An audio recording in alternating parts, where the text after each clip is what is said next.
Bem-vindo a mais um podcast do CVIB Sul. A gente vai fazer hoje um bate-papo sobre o Talmud e sobre a tradição judaica, a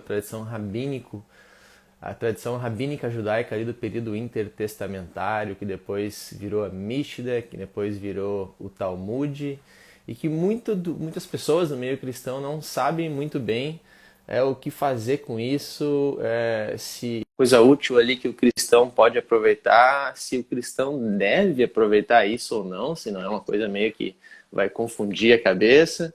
E aí, para falar com a gente sobre isso hoje, tá o nosso parceiro de bate-papo habitual, Matheus Rett. Tamo junto. E aí, Tô Matheus, tudo enquadrado bem? certinho aí?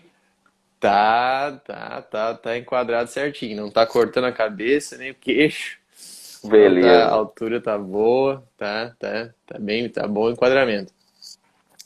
Tá Então, certo. Matheus, vamos conversar sobre um tema que já faz algum tempo aí que a gente estava para falar. A gente começou uma pós agora aqui no seminário, tratando bastante sobre o Talmud, teologia judaica. E isso é uma coisa que, em geral, o pessoal cristão ocidental aqui das igrejas do Brasil, Estados Unidos, esse material que a gente consome de teologia, não sabe muito bem o que que é o Talmud, não sabe muito bem o que que é a tradição judaica, a teologia judaica, não aproveita muito isso. Então, em primeiro lugar, Matheus, o que que a gente perde? O que que a gente está perdendo com isso? De não saber, a gente já vai entrar nisso, mas não saber um pouco sobre tradição judaica e sobre Talmud, enquanto aqui cristãos no Brasil no século XXI. A gente perde o pano de fundo onde a Bíblia foi escrita. E, e aí uma série de coisas que os escritores bíblicos eles deduzem que os seus destinatários já sabiam, já saberiam. Eles partem, às vezes, de um ponto em comum. E E depois, séculos depois, a gente vai pegar esses textos bíblicos, que é quando as teologias começam a ser escritas, e aí a gente já está a 2 milênios de distância, ou 3 milênios de distância de muitos desses textos.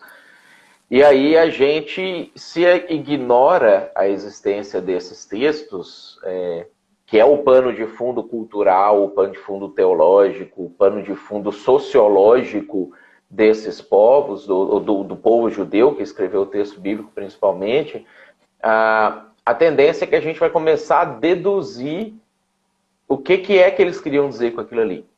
E aí eu vou, eventualmente, acertar, mas eventualmente eu vou inventar alguma coisa para interpretar o texto. E aí a gente começa a ter problemas um pouco mais sérios na interpretação do texto bíblico, muitas vezes meio que sem saber por que que a gente começou a interpretar daquela maneira. E aí uma pessoa, um teólogo, às vezes um teólogo sistemático, às vezes um escritor do cristianismo, ele vai inventar uma interpretação há 500 anos atrás, 700 anos atrás, 1500 anos atrás, e isso vai ser repetido geração após geração, de forma que hoje as pessoas às vezes leem aquilo ali e pensam assim, não, é óbvio que é isso que quer dizer. Porque olha só, eu tenho 10 pessoas que dizem que é isso que o texto quer dizer. Só que nós temos 10 pessoas porque alguém inventou a interpretação e depois 9 pessoas repetiram aquela invenção. E aí parece que o acúmulo do consenso valida ou legitima aquela interpretação. E aí eu passo a ter que lidar com essa interpretação, e o texto bíblico não queria dizer aquilo, porque ele não foi escrito a partir desse prisma. Uhum. Então, os manuais, a maioria dos manuais e livros de teologia que a gente tem aqui no Ocidente, teologia sistemática, ou até livros de teologia mais prática, eles bebem de uma outra fonte que não é a cultura judaica. A gente pensa em teologia reformada. A teologia reformada, então, ela conhece muito pouco da cultura judaica, do Talmud, e por isso tem algumas coisas que ela não entende certo. Seria isso? Quando a gente vai falar especificamente sobre a teologia reformada, a gente tem um adendo cultural de um viés tanto de Lutero quanto de Calvino, quanto dos primeiros reformadores, que é, além do desconhecimento básico desses textos, é o antissemitismo. Lutero, por exemplo, Martinho Lutero era extremamente antissemita. Martinho Lutero, ele chega já pastor, já reformador, depois de ter saído da Igreja Católica, quando o movimento protestante já era um movimento importante na Alemanha, e a Alemanha Ocidental aderiu em peso à reforma protestante, rompeu com o catolicismo e aderiu à proposta de Lutero, depois viraria o luteranismo. Lutero chega a escrever um documento para os príncipes, porque a Alemanha não era um país unificado, eram vários pedaços assim que formavam o Estado alemão, veio formar o Estado alemão depois. Ele chegou a escrever um documento para que cada um desses príncipes ou matasse judeus que moravam nas suas terras, ou que, se eles não quisessem matar, que eles expulsassem os judeus das suas terras, que eles tomassem as propriedades, os bens desses judeus, porque os judeus eram a pior raça, eram um povo que não deveria estar na face da terra mais, que matou Jesus, que não sei o quê. E aí ele vai construir uma série de argumentos em cima disso, que era o sentimento geral da época, né? O antissemitismo já era muito forte, que depois a gente vê o que Hitler faz na Segunda Guerra, a gente acha aquilo um absurdo, mas essas coisas já aconteciam em menores graus ao longo do tempo. E aí quando você tem um teólogo, né, como Martinho Lutero, que é o pai da Reforma Protestante, escrevendo algo nesse nível, expressando o pensamento dele nesse nível, você vai, obviamente, ter um descarte completo de qualquer coisa que a gente pudesse considerar como percepção judaica da Bíblia. Então, tanto a Igreja Católica quanto os reformadores, eles fizeram um esforço por excluir qualquer aspecto de judaicidade da Bíblia, para tentar fazer a Bíblia parecer um livro mais ocidental possível, com uma perspectiva, uma interpretação mais ocidental possível. Então eles começam a escrever as suas teologias sistemáticas ou seus livros de explicação teológico em geral, dentro dessa ideia de como é que eu posso fazer para dar interpretações, ignorando completamente a possibilidade de que esse pessoal que era judeu que estava escrevendo isso aqui. E aí a gente vai começar a ter essas influências nos nossos livros de teologia sistemática, e isso vai, então, avançar e chegar até nós nos nossos dias. E aí a gente passa a ter um problema, porque o pedaço da igreja que, de alguma maneira, gosta do judeu, gosta de Israel e etc., é o povo que não estuda a Bíblia.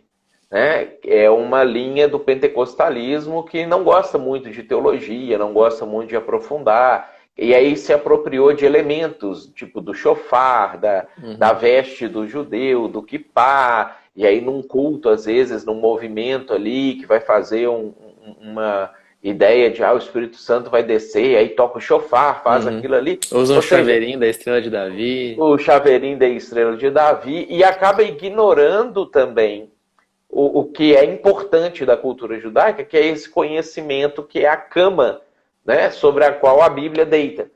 E aí, então, você tem os dois lados acabam ignorando a existência desses textos, ou a importância desses textos, quando eles vão fazer a interpretação da Bíblia, das doutrinas e dos escritos em geral.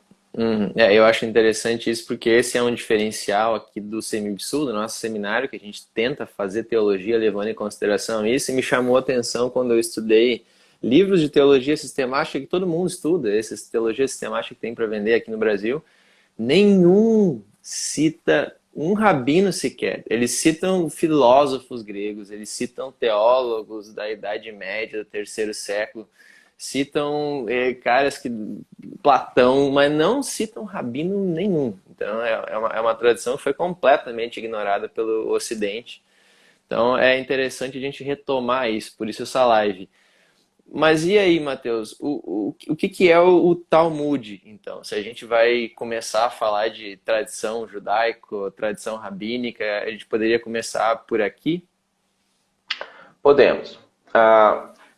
Quando o judeu e os teólogos do judaísmo do primeiro século, eles afirmavam o seguinte, e aí assim, a gente tem uma parte dessas coisas que são verdades, historicamente comprovado, arqueologicamente comprovado, e a gente tem documentos para isso, e a gente tem uma parte disso que é especulativo, e talvez uma terceira parte que é mentira. A gente consegue ver que não é verdade. Eles disseram o seguinte, que quando Deus deu a Torá, né, a lei, no Monte Sinai para Moisés, e depois naqueles 40 anos que Moisés ficou ali no deserto com o povo de Israel, escrevendo, né, o Pentateuco, que a gente chama de Pentateuco, que eles chamam de Torá, né, que é o livro de Gênesis, Êxodo, Levítico, Números e Deuteronômio. Além disso que Deus mandou Moisés escrever e que ficou registrado, Deus também deu algumas informações para Moisés, que deveria ser passado de pai para filho como uma tradição oral. E que isso não deveria ser escrito, a ideia era que eles conversassem na mesa, na hora das refeições, que eles discutissem isso nos momentos que eles estivessem estudando a lei escrita, eles também, junto com isso, trouxessem a lei oral e trouxessem essas tradições, e isso fosse passado de geração em geração. Então, eles acreditam que isso aconteceu, que foi passado de geração em geração, isso que eles vão chamar de Torá oral, essa lei oral, que não foi escrita em lugar nenhum, e isso veio passando de geração em geração até o período do ano 70 depois de Cristo, quando os romanos destruíram Jerusalém, destruíram o templo, e aí eles entendem que aqueles rabinos ali que discutiam isso nas sinagogas, que discutiam isso nas yeshivás, que é até hoje o nome que eles dão para os seminários teológicos deles, para a formação de rabinos. Então tem um desses rabinos que ele entende que se aquilo não fosse escrito naquele momento, eles iam perder, uma vez que eles não iam dar conta mais de passar isso de geração em geração. Então ele faz a proposta de escrever essa tradição oral toda, e eles formulam um primeiro documento que é chamado de Mishnah. Então a Mishnah é o compilado da tradição oral judaica, ele é muito maior do que a Bíblia, são muito mais escritos do que a Bíblia, e demorou mais ou menos 150, 200 anos para eles escreverem e terminarem a Mishnah. Quando eles terminam a Mishnah, os rabinos da época começam a discutir sobre o que significaria alguns elementos da tradição oral. Então eles entram em vários debates, aí, igual hoje, né? Eles tinham correntes teológicas diferentes, só que diferente de hoje, que cada corrente teológica então vai escrever o seu próprio livro, a sua própria teologia sistemática, eles resolveram colocar as discussões, os debates, num único livro. E aí esse livro passa a ser chamado de Guemará. Então é o compilado de todas as interpretações possíveis a respeito de um mesmo assunto por rabinos diferentes. É como se você tivesse num livro só o Calvino e o Armínio debatendo entre si, e eles escreveram o debate, ao invés de ser igual a gente faz, que cada um fica para o seu lado. Então, a junção da Mishnah, que é a Torá oral que foi escrita, e da Guemará, que são esses debates deles, forma o Talmud. Então, isso vai ser compilado já por volta entre o ano 400 e 500 depois de Cristo, que eles vão concluir. Eles fizeram uma versão disso na Babilônia, uma versão disso na região ali da Judéia, que agora já era Palestina, e aí você vai ter o Talmud babilônico, o Talmud de Jerusalém. O de Jerusalém nunca terminou de ser escrito, ele ficou pelo caminho. Então, o Talmud babilônico é o que vai ser o oficial, vamos dizer assim, ou pelo menos o mais aceito. E aí você tem ali essas duas informações, Mishnah e Guemará, para que o judeu possa consultar não só o que é a tradição que foi passada, como quais são as principais interpretações de cada uma dessas tradições. Então, existe esse livro que até hoje, digamos, é o fundamento do judaísmo, o Talmud. O judeu até Isso. hoje estuda isso daí. Tá, e o que que existe nesse material que é útil para o cristão hoje? O que que existe nesse material que a gente deve ter um cuidado, que é meio viagem a gente começar a estudar? Como é que a gente começa a abordar esse material todo? Já na época de Paulo, quando eles ainda não tinham escrito isso, que isso ainda era só tradição oral, Paulo ele vai fazer referência a esse material de duas maneiras. Tem uma passagem que ele fala assim: guardem as boas tradições. Então, ele está dizendo que existem dessas tradições que foram passadas de geração em geração, coisas boas, coisas úteis, que nos explicam ou nos trazem melhores interpretações sobre o texto bíblico, para a gente poder entender o que Moisés quis dizer, o que Isaías quis dizer, e o que o próprio Jesus quis dizer em diversas vezes. Em outra passagem, Paulo escrevendo para Timóteo, fala para Timóteo assim: guarde-se das fábulas judaicas. Né? Isso você tem que rejeitar. Por quê? Porque nessa tradição oral também existem histórias malucas, como assim: o rabino fulano estava discutindo com o rabino ciclano. Aí o rabino fulano falou assim: se eu estou com a verdade, que esse rio se parta no meio.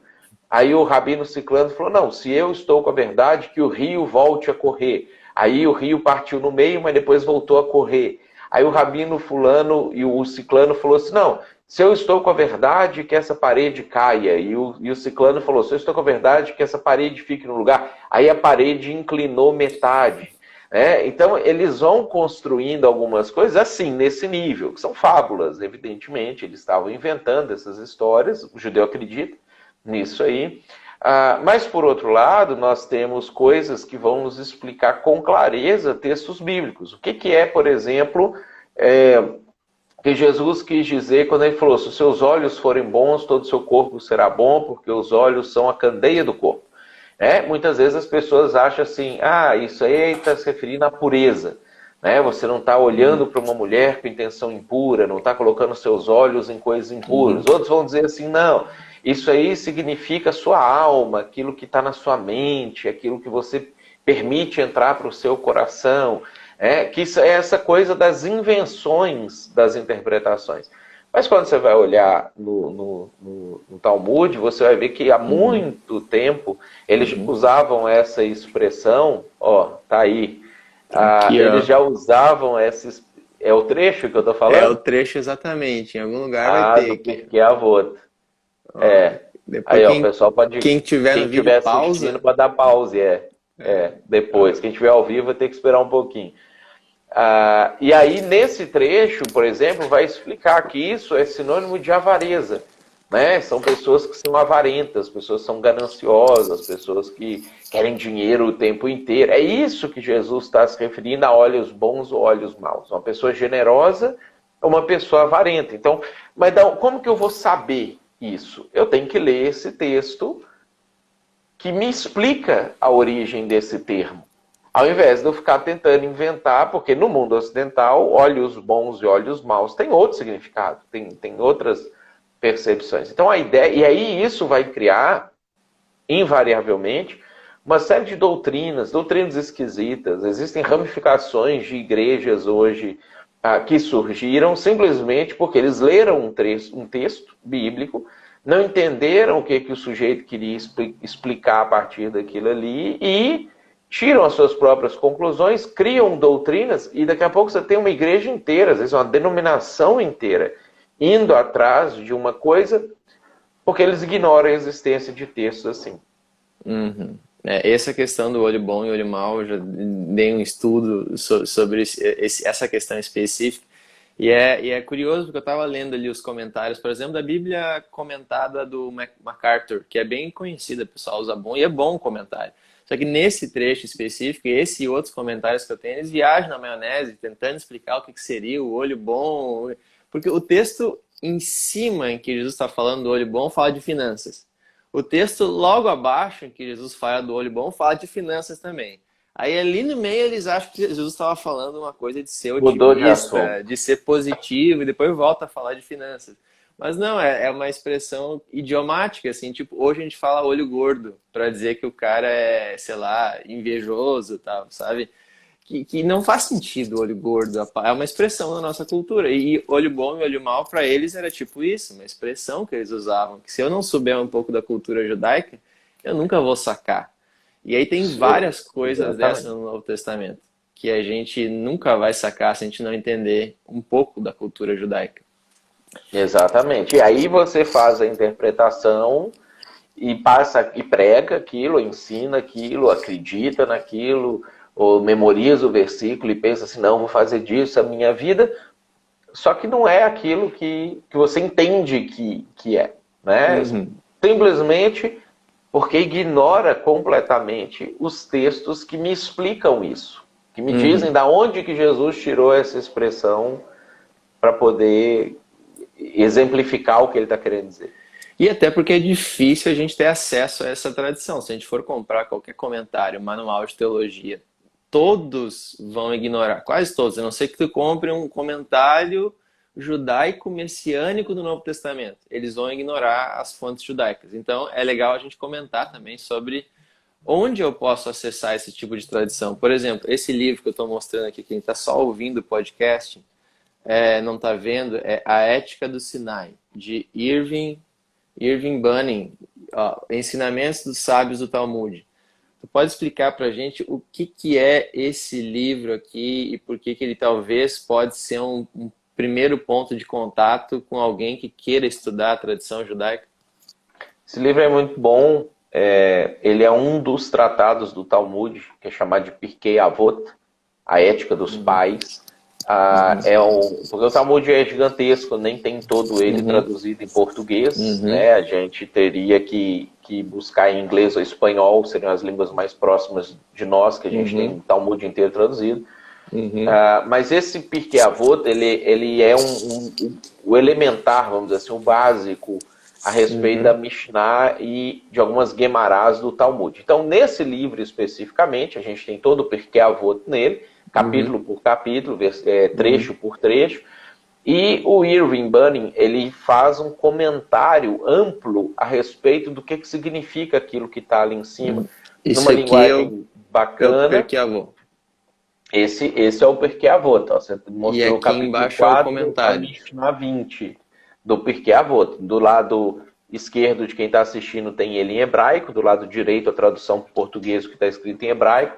E aí embaixo vem o comentário, normalmente umas 2 ou 3 páginas de comentário que ele coloca de cada um, para poder fazer com que a gente entenda a lógica do pensamento judaico. Porque muita coisa também parte dessa lógica. Nós que somos ocidentais, temos uma lógica, uma forma mais específica de enxergar as coisas, o mundo, a política, a vida em geral, o que a gente gosta, o que não gosta, o que a gente valoriza, a maneira como a gente valora problemas, a maneira como a gente valora dinheiro, a gente valora família. Tem uma lógica por trás disso que faz com que quase todo mundo enxergue quase da mesma forma todas as coisas. Então, esse livro, ele ajuda a gente a entender assim, tem uma outra forma de enxergar as coisas, que não é a forma ocidental, né? E que não é a forma oriental, porque hoje também está na moda estudar budismo, né, shintoísmo, confucionismo, yin yang, essas filosofias orientais lá, chinesas, japonesas, dos séculos passados, milênios passados, e não é isso também. Porque o povo judeu, ele tem uma maneira muito peculiar de enxergar o mundo, porque é o único povo que a sua origem, ela foi exclusivamente construída por Deus. Então, assim, os gregos, eles existiram, estavam vivendo ali, se uniram, eram umas tribos bárbaras, se uniram, começaram a estudar, começaram a pesquisar, foram chegando a conclusões por suas próprias cabeças. Em algumas coisas eles acertaram, em outras coisas eles erraram, vida que segue. O hindu fez a mesma coisa, chegou a conclusões diferentes dos gregos, acertaram em algumas, erraram em outras, vida que segue. O germânico, o japonês, o judeu ele não existia, ele não foi uma tribo que foi se unindo aleatoriamente, Deus pegou um sujeito, falou assim, eu vou fazer de você um país, uma nação, vou te dar uma cultura, vou te dar uma forma de pensar, de enxergar o mundo.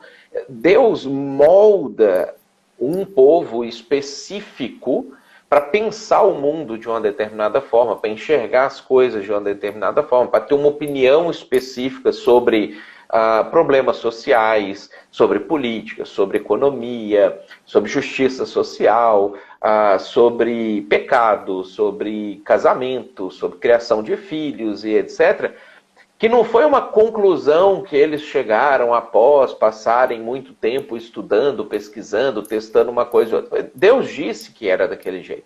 Eles simplesmente pegaram aquilo ali e seguiram. Ou seja, é muito mais fácil ser judeu porque não teve que estudar nada, não teve que pesquisar nada, não teve que passar por séculos de transformações como os gregos ou os japoneses e etc., para chegar numa conclusão. Eles eram um povo que estava ali, Deus simplesmente pegou e deu a informação pronta para eles. Né? E disse, vocês têm que guardar isso aqui, né? E passar isso aqui de geração em geração e etc. Então, nós temos a possibilidade, quando a gente chega num escrito desse, por exemplo, de entender como é que é a maneira de pensar dessas pessoas. Que a gente também tem com a Bíblia.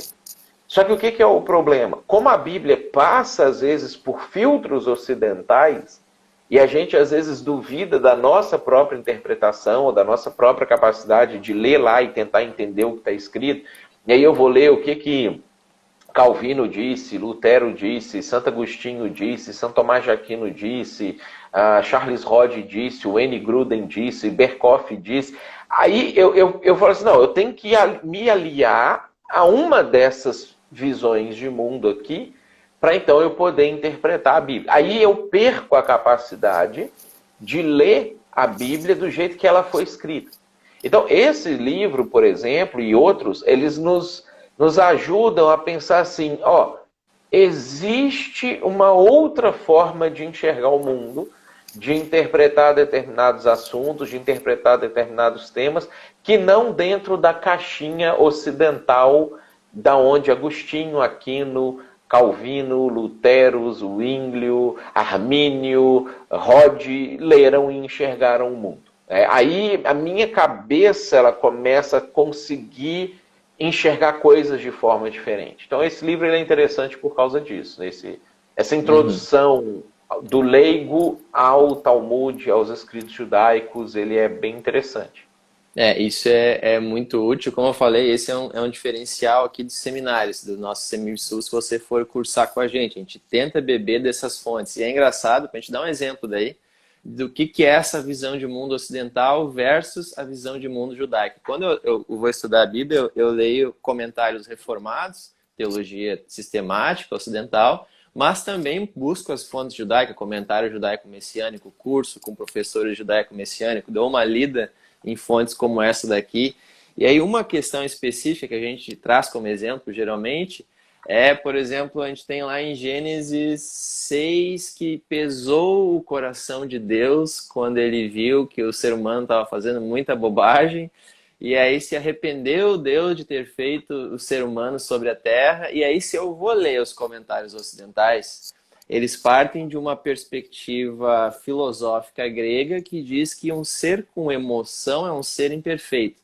Se Deus é perfeito, logo ele não tem emoções. Ele não precisa nenhum versículo para isso. Eles criam um raciocínio teológico, filosófico, e criam uma doutrina sobre quem é Deus. A partir dessa doutrina, eles vão lá nos textos bíblicos que falam que Deus tem emoção e falam, isso aqui não pode ser verdade. Quem sabe que Deus não tem emoção? Com base, sei lá, em Platão. E aí eles vão lá e criam uma doutrina que Deus não tem emoções e que esses textos sei lá, o autor está querendo inventar uma emoção para Deus para que a gente entenda Deus, mas que na verdade Deus não tem emoção.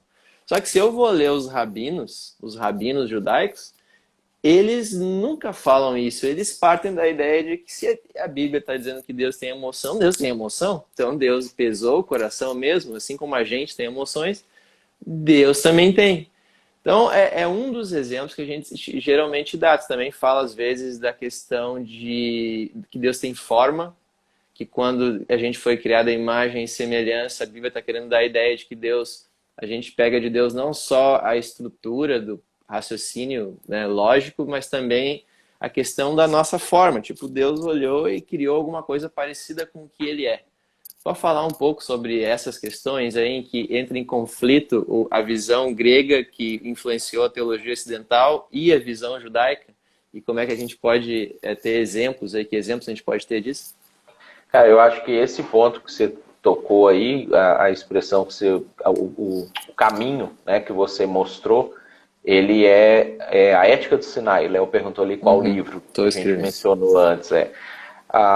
Ela é muito interessante por causa disso aí. Existe um caminho que eu vou lá na Bíblia, a Bíblia me disse isso, então isso é verdade, e a partir disso eu vou construir minha teologia, né?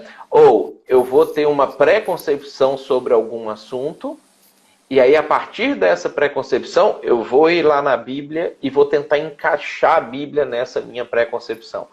Então essa fala sua, ela encaixa muito bem nesse sentido. Então, por exemplo, a Bíblia vai lá e diz que Deus criou o homem conforme a sua imagem. Usa a expressão tselem, que é a palavra hebraica que vai aparecer em toda a Bíblia para falar, não faz imagem de escultura, que vai falar sobre figuras perceptíveis, que você olha para sei lá, um chacal e cria uma imagem de um chacal, né? E aquela imagem representa aquele ser ali, não sei, o tempo inteiro a palavra aparece na Bíblia nesse significado. Toda vez que Deus aparece na Bíblia, de alguma maneira, Deus aparece e as mãos do Senhor estão no lugar, os pés do Senhor estão no lugar, a face não foi vista, ele escondeu, Moisés viu ele de costas, ele se assentou. O tempo inteiro a Bíblia está falando assim, tem forma, existe um aspecto, né?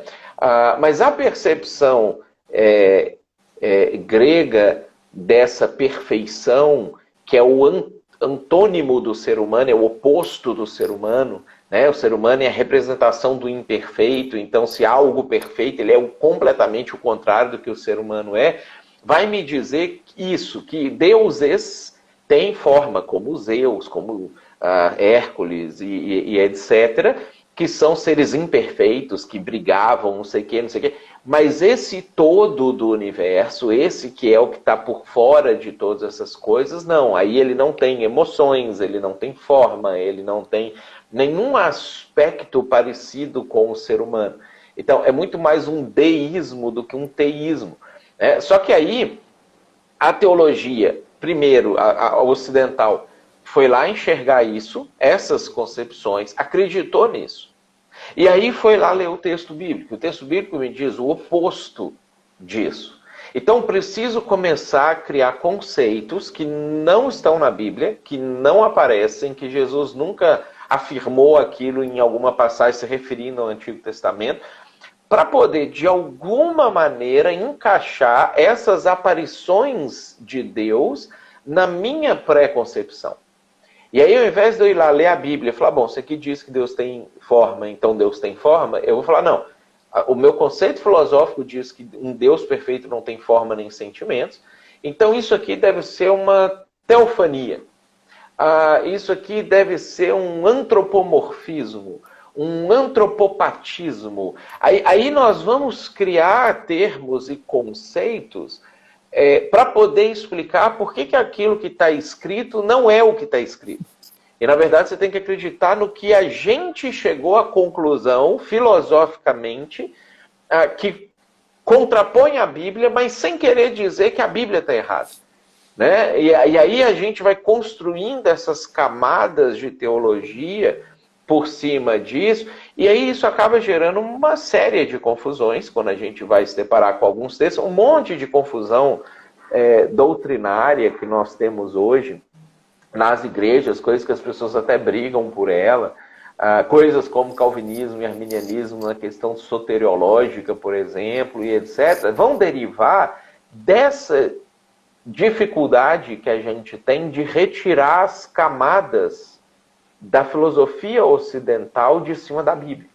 Né? Porque muito antes de Sócrates, de Platão, formularem os seus conceitos e iniciarem ali a filosofia grega clássica, os textos bíblicos já estavam escritos, dizendo como que as coisas são, como que o mundo é. Eu não posso pegar uma conclusão de Platão e fazer uma aplicação dele na minha interpretação bíblica, como fazia Santo Agostinho, ou de Aristóteles, como o Santo Tomás de Aquino fazia, e aplicar. E aí Calvino vai pegar Agostinho para poder explicar algumas das suas concepções. E aí começa isso, camada sobre camada de teólogos e filósofos construindo seus conceitos e depois tentando fazer a Bíblia entrar por essa forma, né? Ou encaixar nessa forma, ao invés de tentar entender assim, tá, mas o que esse cara quis dizer quando ele disse essa palavra, essa expressão?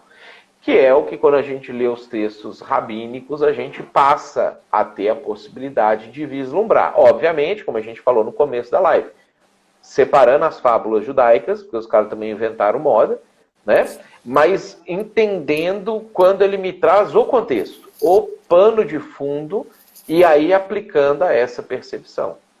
Uhum. E é interessante para quem acha esse tipo de discussão muito teórica, muito, né, filosófica, que isso tem implicações práticas também. Como tu falou, a teologia medieval, o projeto dela explicitamente é fazer uma mescla entre Bíblia e filosofia grega. Eles falam que isso é o que eles querem fazer. E na filosofia grega, tudo que é corpóreo, físico, é ruim. E tudo que é, sei lá, do mundo das ideias é o que é bom.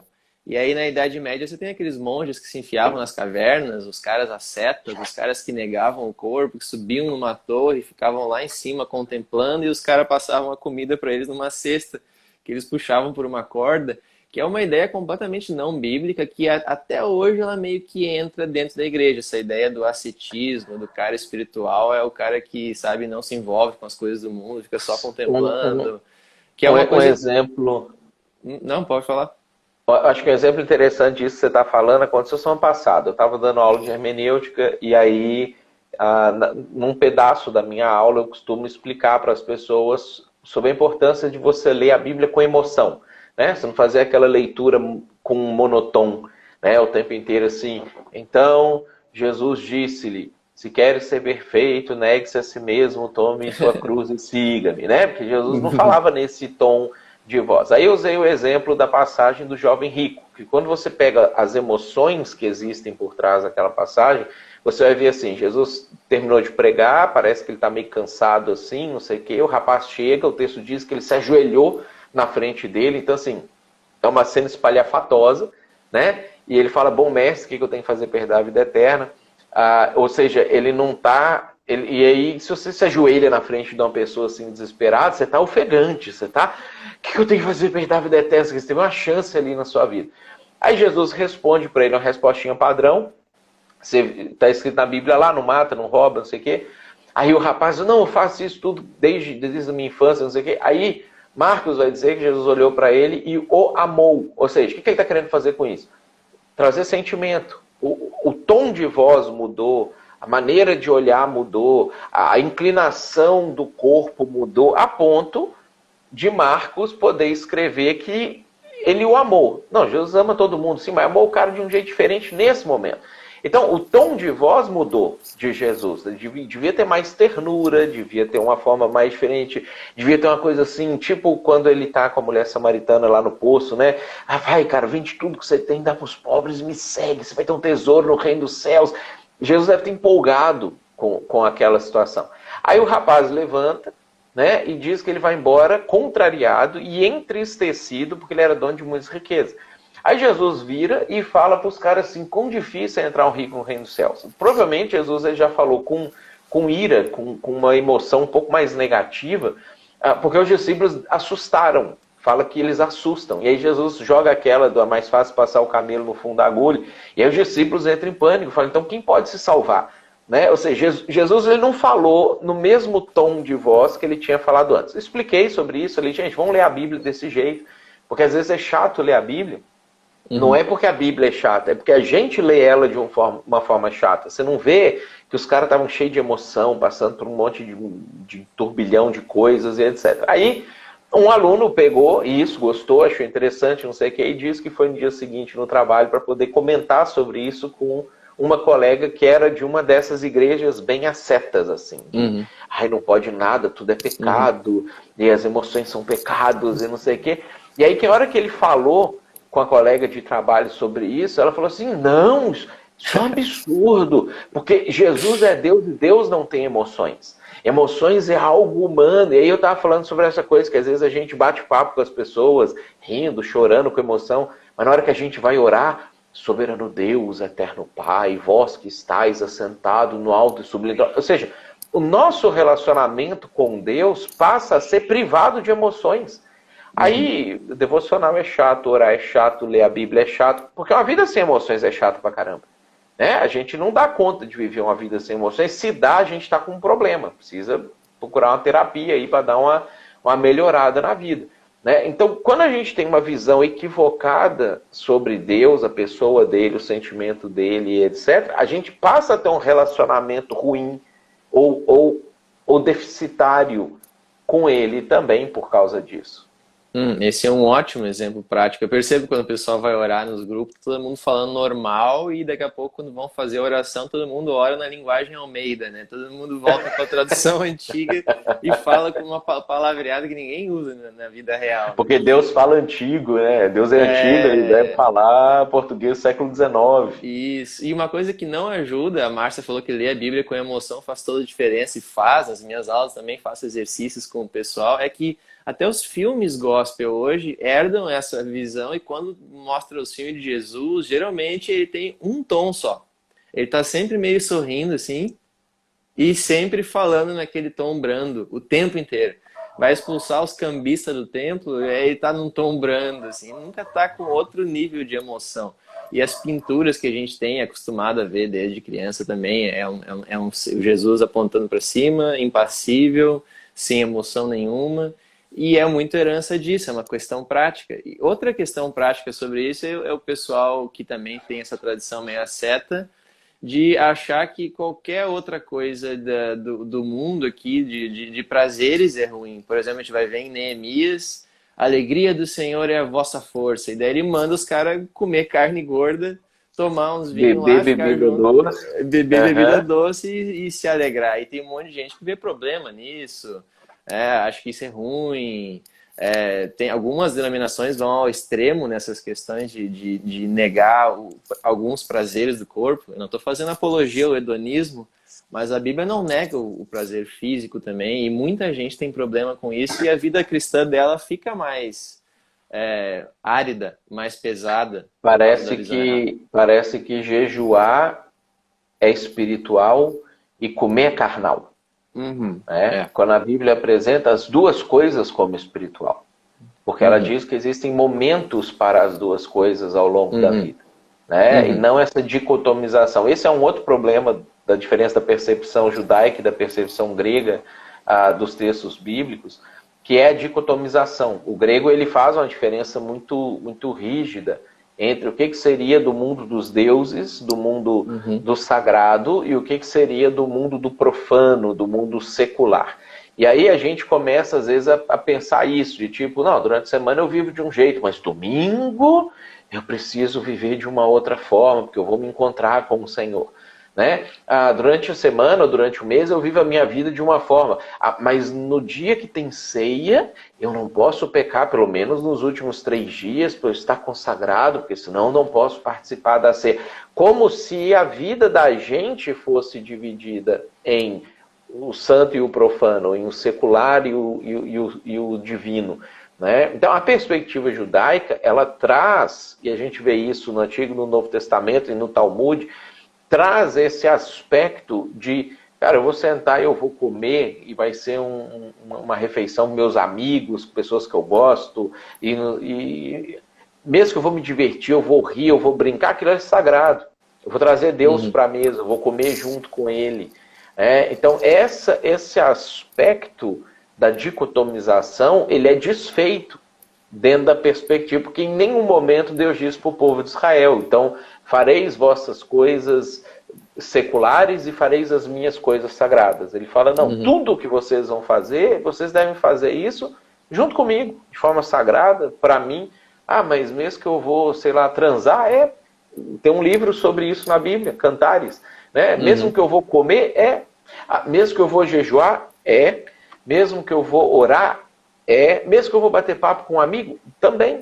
Ou seja, todas as coisas estão na esfera do sagrado. dentro da perspectiva judaica. E não dicotomizadas, como, por exemplo, a doutrina do pecado original, que diz que o pecado original é o sexo. Né? E aí, por quê? Porque isso é carnal, mundano. Se você quer ser puro, tem que ser com uma Virgem Maria o resto da sua vida. Né? Então, essas coisas, a gente às vezes... Mas de onde é que veio isso? Foi desse completo ignorar do pano de fundo sobre o qual a Bíblia foi escrita. Por isso que é tão importante a gente tentar entender a Bíblia dentro do contexto original dela. E aí, assim, tem várias coisas que a gente poderia continuar discutindo aqui. Uma delas que eu queria trazer também, que é uma coisa que talvez um judeu entende mais fácil e nós ocidentais entendemos com mais dificuldade, e isso gera problemas de interpretação. Dentro da doutrina judaica tem uma coisa que é, por exemplo, a lei que Deus deu, está lá escrita, não faça isso, não faça aquilo, não adultere. E os judeus faziam, os rabinos, os mestres, faziam o halachás, que seria, pega uma lei e numa outra questão que não está tão bem prevista assim na Bíblia, eu crio uma aplicação, alguma regra para aquele contexto, alguma doutrina, vamos botar no nosso vocabulário, fica mais fácil de entender. Isso a gente não entende muito bem, e aí na Bíblia, às vezes a gente vai ter essa divisão, tipo, livros da Bíblia que vão estar dando leis e livros da Bíblia que vão ter lá trechos em que são halachás. São umas aplicações, são umas doutrinas que valem para aquele contexto, mas não para todos. O ocidental tende a ler a Bíblia inteira como se fosse lei. E pega até lá uma carta em que Paulo fala para a mulher não falar na igreja, por exemplo, e alça aquilo com o peso de uma lei que Deus deu. Mas um judeu teria mais facilidade para entender o que é lei e o que é uma doutrina, uma halahá, uma aplicação. Tu pode explicar para a gente o que é uma halahá e como é que a gente pode entender a Bíblia, o que é lei e o que seria uma halahá dentro dos livros bíblicos? Lá no finalzinho de Números, a gente tem a base do que seria uma halahá, que é quando Deus já tinha dado a lei para o povo de Israel a respeito da herança, de como que eles deveriam repartir a herança para os filhos, e etc, etc. E isso ficaria sempre com o filho homem. Né? Então, quando uma mulher casasse com um homem, ela deixaria de ser da tribo A e passaria a pertencer para a tribo do marido dela, caso fosse uma tribo diferente da tribo que ela pertencia originalmente. Isso manteria um equilíbrio entre a divisão das 12 tribos de Israel, para não daqui a pouco uma tribo ser engolida por outra tribo e uma tribo ficar sem terra por causa dos casamentos. Mas aí tem um sujeito chamado Zelofeade, que tem 5 filhas. E aí ele não pode passar a herança dele, e aí ia acontecer isso, os bens dele iam ser assimilados por uma outra tribo. Então, um problema novo surge, que tem que ser resolvido, e aí eles então criam um adendo à lei, uma forma de interpretar aquela lei, porque existe a lei e existe o espírito da lei.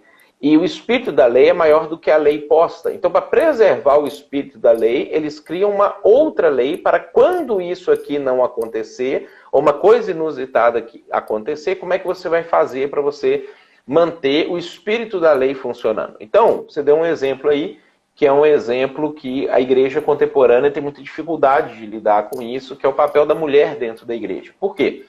Eu tenho textos escritos por Paulo, que eles claramente excluem a mulher de participar de qualquer coisa no culto que seja pregação e ensino. Ele fala que a mulher não poderia ensinar, que a mulher não poderia sequer fazer perguntas durante o culto ou o estudo bíblico, que a mulher tinha que usar véu na cabeça, ela não podia nem ficar com a cabeça descoberta dentro de um culto. E aí, claramente, esse texto ele é incômodo. Por quê? Embora a maioria das igrejas até hoje não permitam que mulheres sejam pastoras, liderem comunidades e etc., baseado nesses escritos de Paulo, a maioria das igrejas também não força a mulher a usar véu e nem proíbe mulher de fazer pergunta dentro da igreja.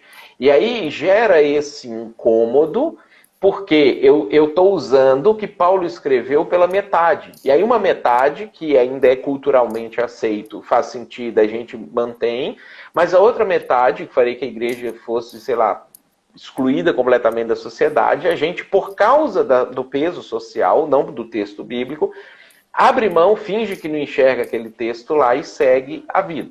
Quando entender o que a halahá seria uma maneira fácil da gente interpretar o texto, porque em nenhum momento nos textos de lei, que é Pentateuco e Evangelhos, que é onde Deus fala, seja Deus falando com Moisés, seja Jesus, que é Deus falando, Deus proíbe a mulher de falar dentro da igreja, de fazer perguntas, não manda a mulher usar véu dentro do templo ou da igreja ou em nenhum outro ambiente assim, nem exclui a mulher de participar da vida deliberativa da igreja. Então, Deus nunca proibiu isso. O que Deus disse a respeito da mulher lá no Pentateuco? Que a esposa deveria ser submissa ao seu marido, dentro do contexto de casamento, e não a mulher ao homem. Né? Não são todas as mulheres têm que ser submissas a todos os homens. As esposas têm que ser submissas aos seus maridos dentro do contexto do casamento. Só que quando Paulo ele chega no mundo ocidental, ele vê que esse princípio da submissão está quebrado e que a maneira de trazer o princípio da submissão no contexto que ele está vivendo em Corinto e em Éfeso, quando ele escreve para Timóteo, era proibir a mulher de fazer perguntas, proibir a mulher de ensinar e mandar que ela usasse véu. Porque naquele contexto, mulheres casadas iriam fazer isso se elas fossem submissas aos seus maridos. Coisa que não tem sentido nenhum na nossa cultura. Por isso que Jesus não falou sobre isso, Deus não falou sobre isso no Antigo Testamento, e Paulo não falou sobre isso em Gálatas, nem em Romanos, nem em Filemão. Ele vai falar especificamente em Corinto e para Timóteo, para poder ajudar eles a entenderem como que eu pego uma lei, que tem aplicação universal para todos os tempos, e faço uma aplicação, uma halahá, para uma questão específica que eu estou enfrentando agora, que vale enquanto eu estou enfrentando a situação específica, ela é uma exceção, e vale em todos os momentos que essa mesma situação aparecer. Então, por exemplo, eu vou pregar na Arábia Saudita e eu vou criar uma igreja na Arábia Saudita. Eu vou precisar ensinar que as mulheres lá continuem usando o véu, elas não podem se rebelar e tirar o véu da cabeça, que elas se comportem de uma determinada forma dentro dos cultos, porque para um sujeito na cultura árabe, muçulmana, é impensável que a mulher tenha as liberdades, por exemplo, que ela tem no mundo ocidental. Agora, eu vou fazer isso porque a Bíblia mandou todas as mulheres fazerem isso? Não. A Bíblia disse que quando o evangelho for pregado em um determinado local e que a cultura tiver as suas particularidades, o evangelho não deve confrontar a cultura naquilo que não é pecado. Ele deve confrontar o pecado, mas ele deve comunicar de maneira acessível para as diversas culturas, para ele poder ser aceito e assimilado por aquela cultura. Então, não é para a gente confrontar todos os elementos culturais. Como que eu vou entender isso? Através da halahá. Como que o judeu faz até hoje para poder se aculturar nas diversas culturas, nos diversos lugares que eles estão hoje. Um exemplo é, o templo foi destruído, eles não podem fazer sacrifício animal no templo. Então, como que eu faço quando eu estou num outro país, num local sem templo, que o templo foi destruído, por exemplo, na época de Daniel, na época, e agora recente, depois do ano 70. Então, eles criam halahás para poder explicar casos de exceção, para que o espírito da lei continue sendo mantido e praticado, quando a lei em si não representa mais a realidade. E eu vou fazer isso quando? Enquanto essa condição durar, e não para sempre. Então, isso ajudaria a gente a explicar os textos bíblicos, por exemplo, de Paulo com as mulheres. E hoje o que a gente vê? Ou igrejas que tentam aplicar a literalidade, outras igrejas que fazem vista grossa, fingem que o texto nem existe, e outras igrejas que, por causa do feminismo, vão criar argumentos que não são bíblicos para poder justificar por que a mulher pode fazer tudo. E aí você vai ver que a igreja está criando, de novo, visões ou doutrinas a partir da cultura e tentando encaixar a Bíblia dentro da cultura. E não o inverso, que é o que deveria acontecer. Uhum. E cabe aqui o adendo, porque esse negócio de halahá não é uma invenção judaica, nem nossa aqui. Tem até um precedente bíblico ali em Deuteronômio 17, em que Deus mesmo fala, Quando surgir uma nova questão, uma coisa cinza, uma nova situação, você vai lá, leva a questão para os sacerdotes, para os juízes em ofício, versículo 8 em diante, ele vai falar, e aí eles vão te dizer o que você tem que fazer, como é que você vai agir, e depois Jesus abre precedente para os apóstolos fazerem a mesma coisa no Novo Testamento, e é isso que Paulo faz. Só que a gente não entende o Antigo Testamento, nem lembra que existe esses textos lá em Deuteronômio, e acha que tudo que Paulo falou está valendo, e aí eu tenho que torcer o texto bíblico para dizer o que ele não está dizendo, para dizer que, na verdade, Paulo não queria bem dizer isso, e a palavra no grego, na verdade, se eu torcer bem, ela quer dizer que... Não, Paulo queria dizer isso mesmo. Lá na época ele queria dizer isso mesmo, só que a gente não precisa colocar o que Paulo falou com o peso de uma lei, era uma coisa para aquele contexto. Exatamente.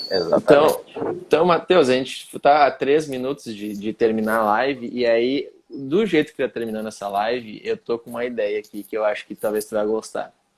Para a semana que vem, a gente podia entrar nesse assunto polêmico aí. Pastorado e liderança feminina na igreja. A gente já tem uma base dessa discussão iniciada aqui, e a gente pode fazer uma live sobre isso que vai dar polêmica, certo? Mas eu acho que seria um bom papo. Ótimo, ótimo. Estamos dentro. Então aí, tá marcado. Segunda-feira que vem, meio-dia, vamos falar sobre pastorado feminino. Convide aí as pessoas para assistir, porque essa live vai pegar fogo. Essa vai ser interessante. Mas o fundamento já está aqui, né? Da nossa teologia para abordar a questão. Matheus, perfeito. Muito obrigado pelo teu tempo, pelo teu conhecimento compartilhado.